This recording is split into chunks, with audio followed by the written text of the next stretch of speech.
Hello and welcome to Reversing ESP32 Firmware, part 1. So I've been looking at ESP32 chips and looking at the firmware, of course, and this talk is largely about the process, going through with bits of reverse engineering and getting like the understanding how it's worked for me in the research that I've done and what sort of thought process I had while doing this particular research. There's still quite a lot to do. It's part 1, but I think it was worthy of a video, and it's something I thought people would get some value from. So firmware reverse engineering. It's essentially one of the good things about firmware reverse engineering is you're auditing opaque processes. You're auditing the opaque software that is deemed irreversible in some ways, right? You really have to understand how this was packaged, how it was compiled, how it was brought together to truly unlock and understand the functionality and the processes that it goes through. Doing this with unknown technology, and what I mean by unknown technology is technology that previously other people haven't looked at apart from the software engineer that developed it or the engineers that developed this firmware. It's good for society because it allows oversight into different technologies like Internet of Things, self-driving cars, routers. I give an example here about Polish trains that were coded to lock when in third-party workshops, which once found out was the betterment of society, as it obviously hiked up prices if they were in the third-party workshops rather than the official approved types. This was helpful to understand, and possibly someone was possibly breaking agreements and contracts and things like that.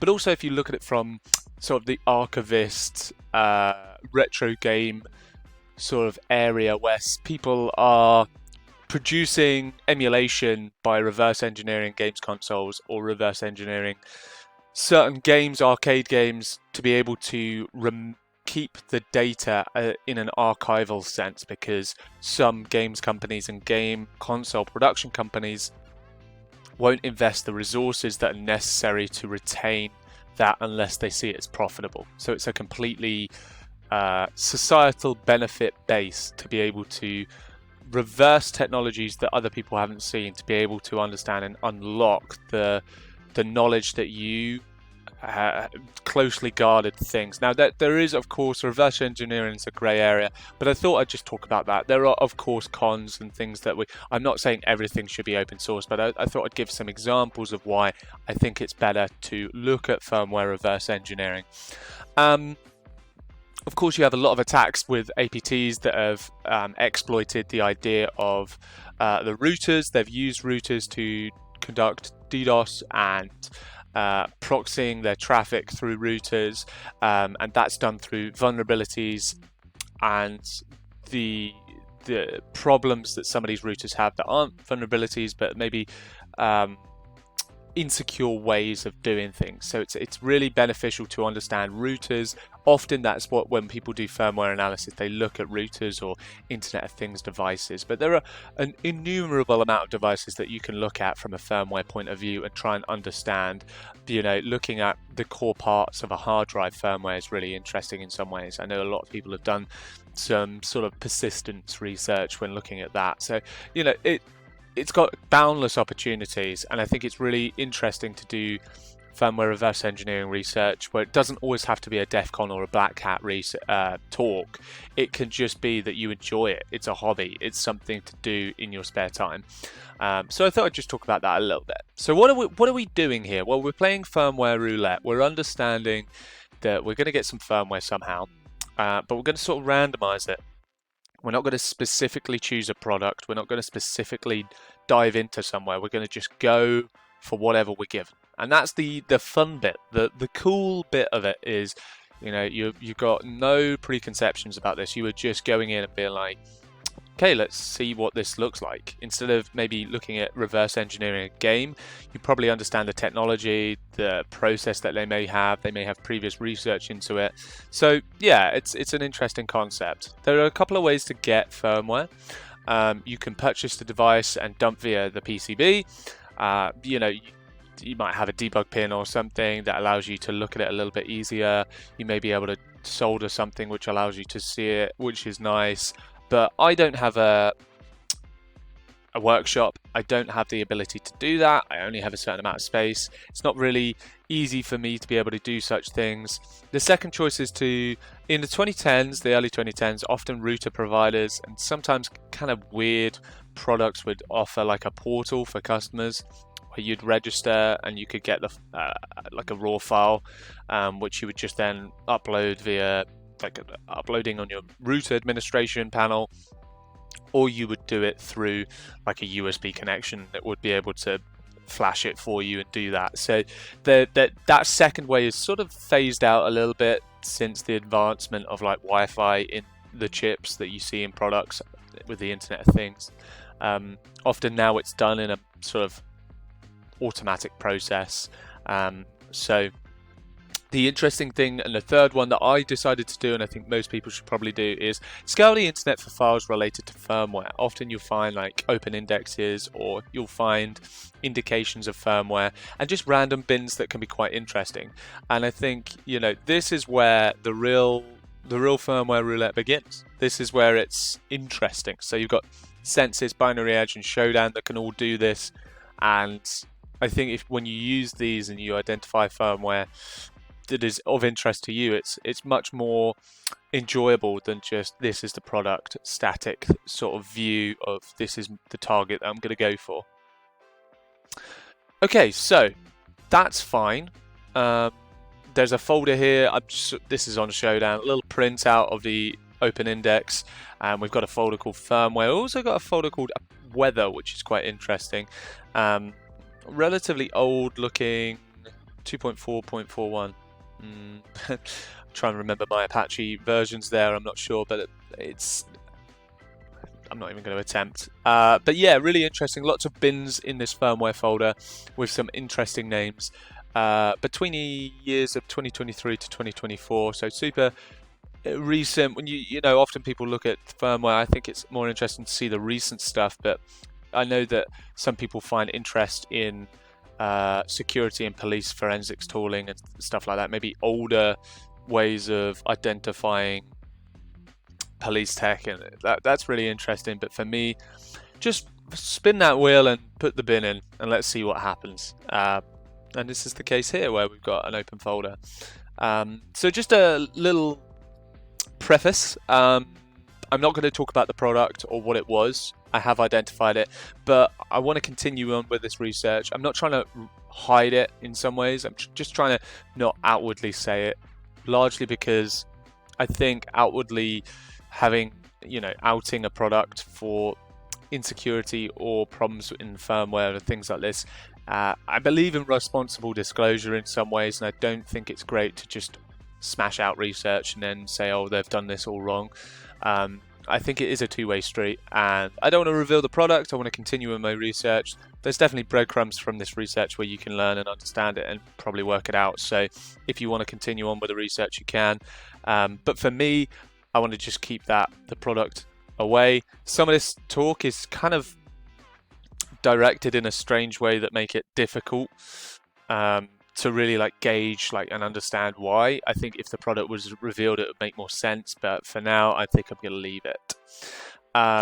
So beginning with a quick analysis on the first bin. So we've got the sample.bin, and we can see here we've got E9. That's the first byte, and trying to work out the file structure, what's happening in the raw bytes. So when we're looking at firmware analysis, you can run a load of tools, you can start with loads of things, but personally me, I like running a hex editor and then going through and looking at what the actual structure of the raw file looks like, so you can understand, is it encrypted, obfuscated, has it got a magic header, what is the raw string text that you can see. Running strings, it's not terrible today. So what is here? What's going on? So we can see from when doing file on the sample, we can see that it's got a DOS byte, that doesn't reveal too much to us. I mean, just putting in file and then putting the file name doesn't necessarily tell us the file format.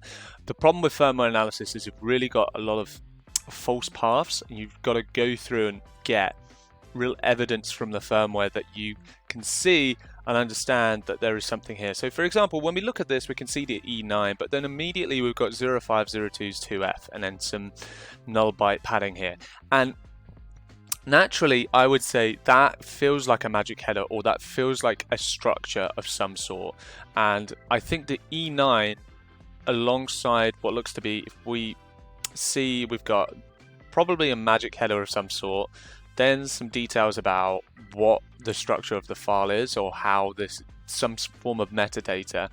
Then we have some like compile time versioning, which we can see here, as well as maybe the project name, and then some data, be that a code or strings or whatever, but in some form encrypted, obfuscated, packed, whatever.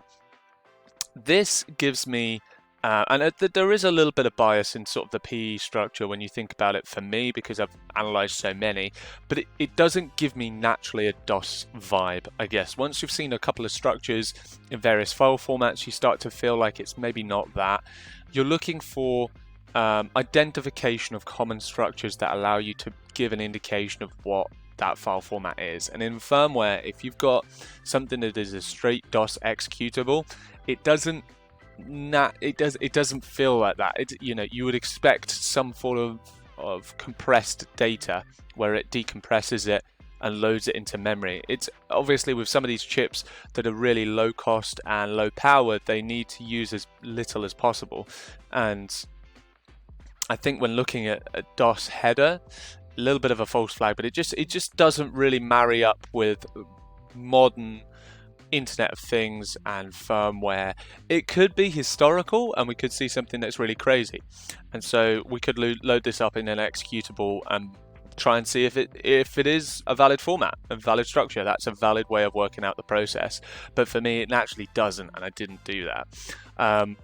I do use two different ways. So I've got obviously a Windows laptop that I use to be able to understand and go through with the hex editor and look at it a little bit more visually.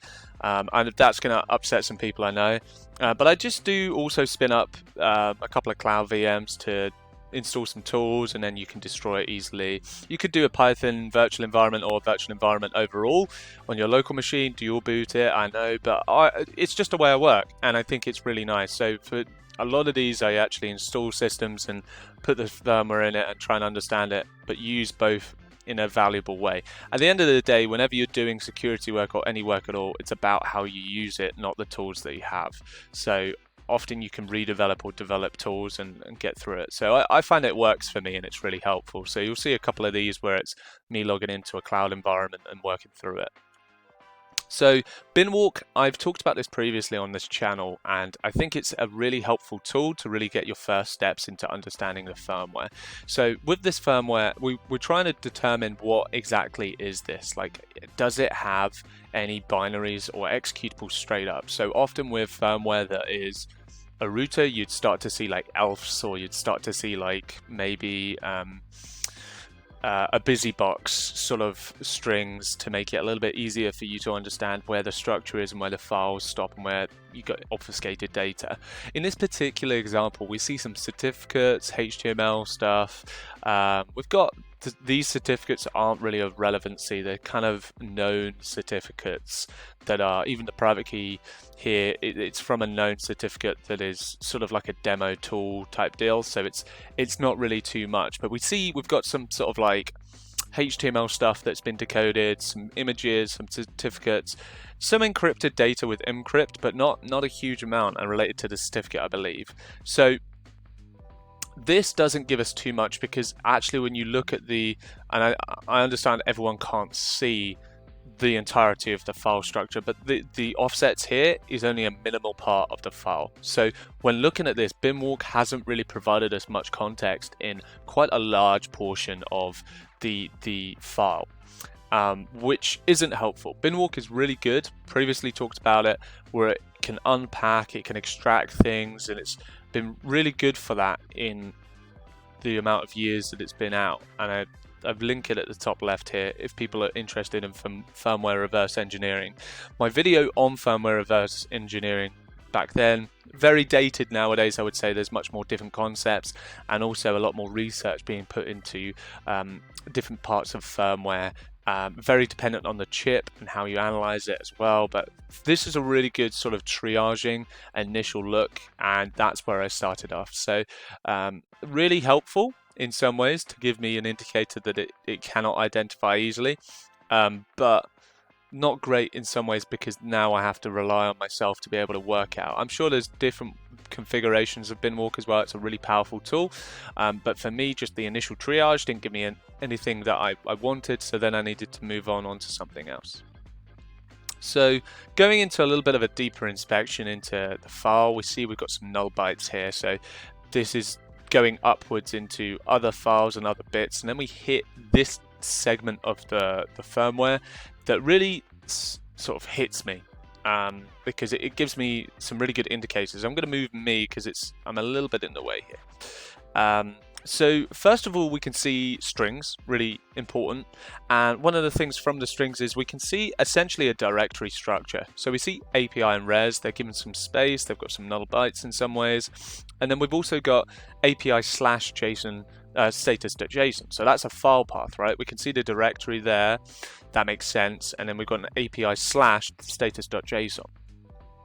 That gives me an indicator that this is some form of file structure system compressed data, right? Like if we think of a zip or if we think of a tar file or whatever, we're looking at and we can see like you've got the compressed data, and then you've got, depending on the configuration of the compression, I know we can continue on with that for a long time, but you can see like the different file paths. And so with strings, we can identify that there was a load of different directories in strings. So that's really helpful.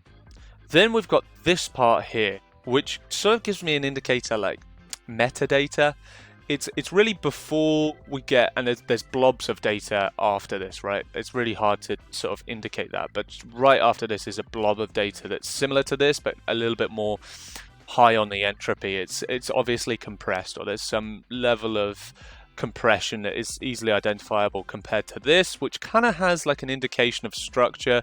You can see like the zeros structure here and here, which gives you sort of like, this is formatted data in some ways, and you can see like the chunks of data is very set in the way it goes. So it's either metadata or some sort of table because of these zeros that we can see within here. So that interests me as well. And then we've got this sort of magic. This looks very like a magic header, right? Like an EFS plus. That looks, and it continues on for a little bit here, but the EFS plus gives me a really nice, interesting thought, because when you look at zips, PK, MZs, you've got a very clear indication that that's the magic number, and then it continues on with its file structure.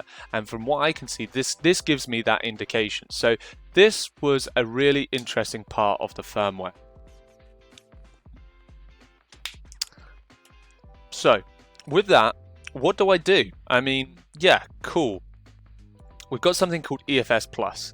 There is a lot of different false paths, as I say, that you can go with this. When I put in an EFS plus, it could be encrypted file system plus, and it could be an unknown format that no one's ever seen before. It's got a zip-like structure, in my opinion. It's got compressed data, but it's not exactly the same. It can't be parsed. So if you try and parse that, where is the end of the file? Like, you can't parse that right now. We need to understand how this is formulated. You could give a rough guess. You could try to decompress and see the compressed data to see if it's got similarities in gzip or, you know, zip or whatever. You can work through that. But I wanted to do a little bit more research into this EFS plus. Essentially, I have no idea what I'm doing. I'm just trying to work out. This is some interesting pieces in this raw file format. Cool. What can I do with that? And working through that is really difficult. So searching through for clues, I use strings, I use anything that can give me an indicator in this raw file. One of the things that comes at me is these strings here. We've got components, WebGUI app, xlips, libespfs, source, ESPFS.c. I didn't really have to explain that or say that out loud verbosely, but I did. What this gives me as an indicator is like a compiler, and we're getting the directory paths from this compilation process. You sort of can see that from the external libs. This is really helpful. Sometimes this is stripped out by compilers. Sometimes it's not. It depends on the compiler. But we can see that C data is in some ways used here. So we've got a compilation of C. We can see possibly we've got an E there and an FS, ESPFS. We've got unable to find ESPFS partition. That's interesting. So we're talking about a file concept, a partition. In a file system or a file structure, you'll have a partitioning in hard drives, right? So that's really interesting. So we could have like the data that's set here, and then we've got like the process to structure that file or that file structure. And that starts to become a little bit easier here as we start to realize from like the debug strings and what the compiler leaves for us, we get a lot more indicators of things that allow us to understand that this is probably a file system and a file structure. So this is good. When we do a little bit of research, we identified that there's an ESP32 ESPFS forked from FrogFS, which is a read-only file system, and it's been ported over for ESP32 chips using, and it uses for its file structure, not really good words for me here, but it uses gzip. I've never heard of heat shrink before, and a custom file format, the way it's ordered and done. So it's got loads of different formats that a parser wouldn't be able to, like binwalk or a WinRAR or whatever, wouldn't be able to understand it. So what we need to do is actually, we've got sort of a cheat code here where we've got the C code, we've got some ways of understanding how this works from this project. It's not exactly the same, but it is slightly the same. So we can work through that and understand that someone has forked this project and then someone has forked this again. So really helpful for us in understanding projects, and really interesting to see that GitHub allowed us to identify it in an easier manner. We got it from a debug line from the compilation, but it's interesting enough. So what is an ESP32? What is this strange thing I keep mentioning? Well, it's this chip. It's a low-cost, low-power chip. It's got Wi-Fi and Bluetooth, which is really beneficial for Internet of Things. It's really popular with IoT developers. Lots of the small type developers use it, but actually it's in quite a lot of large products as well. It uses Extensor, so it's not x64, x84 ARM MIPS, so a little bit different. IDA has it as a processor. I believe Ghidra has one, and I actually use Binary Ninja nowadays, and it does have a community one that should be improved, hopefully, but it does have a community project that you can, if you get the strip out and you get the actual Extensor code, it works. And actually the ESP32 process with the Extensor language is really interesting in how it's done. There's actually a project and a talk that talked about this that I think I'm probably going to reference in part 2, which talks more about the bootloader and the images that come from the app side and how it's loaded into the chip. Really interesting stuff that you can parse and work out and go through. So how cheap are we talking? We're talking cheap here. We're talking about ungodly amounts of cheapness. So these are really popular for Internet of Things devices because they are really simple to, it's engineering time and working out how they can fit this in with their product. So this is a image tool that is found in the project, which is super helpful. It allows us to understand how they use web resources specifically. So they've got like Uglify to minify and decompress or compress the data as much as possible to save as much space. They've got ways to shrink other data. So they've got Uglify CSS. They've got an HTML minifier as well. They've also got the ability to compress it with heat shrink, as I've said before, as well as gzip. So quite a lot of ways to try and make it as efficient as possible. This allowed me to understand how to reverse the process. Of course, we've got it as a one-way process where they create the structure through this, but then we have to then parse that structure to be able to then deconstruct those HTML pages. So again, real big cheat code here in some ways, because it is giving us everything before we're even reverse engineering in like the CPU level. But this is still reverse engineering. We're still reversing the process. It's just a little bit more easier than you would say if you were into the CPU side of house, where you would be reverse engineering the machine code, right? And that's in part 2. So essentially, it's got a file system header, and it's got 16 bytes that you can read out. So it's got a very defined structure that is really helpful for when you want to parse out this. So often with other file structures, it can be a little bit more variable. This is very static. So we've got the magic header, which is 4 bytes. So we got that right. Then we've got file length immediately afterwards, which is really strange. So if we think about that hex output that we had at the very start, that's why there was this strange sort of continuous line of it. It's a 4-byte magic header, and then it's just straight into all the rest of the data. So file length, major version, minor version, the actual binary length, the number of objects we're having, and then 2 bytes for reservation. So pretty simple file system header, but quite interesting. The file system structure itself also relatively simple. So we've got that file header, a sort table, a hash table of the file objects, both of these referencing the file objects, and then just a continuous file objects. I believe there might be a trailer, but I think that when doing this research, there wasn't really much need for me to understand the trailer. And I'm sure there will be people like, well, actually, but in this case for me, it was not necessary. So this is what file objects look like. They can be a directory or a file. I probably should say rather objects rather than file objects. That would be much more accurate in what they actually are. And they can have various configurations related to compression value, but this is essentially what they look like. So type, length, index, path length, and then they've got the reserved part after the path length, which is quite interesting. And then they've got data length, so we really understand after this file object header what's going on. And then some flags, compression, reserved, and then we'll have the data. So I'm so sorry for people that love Python. Probably going to hate me here. I tried my best. There's definitely things wrong with this data and this code. I'm really sorry. But this is just me working on a weekend, just enjoying myself, having a hobby. So you can critique the code, but this is how I parsed the directory and the files. I am going to open source the actual parser, so you can see I've defined how the structure is done through pack and unpack. You can see it here where we are unpacking the structure.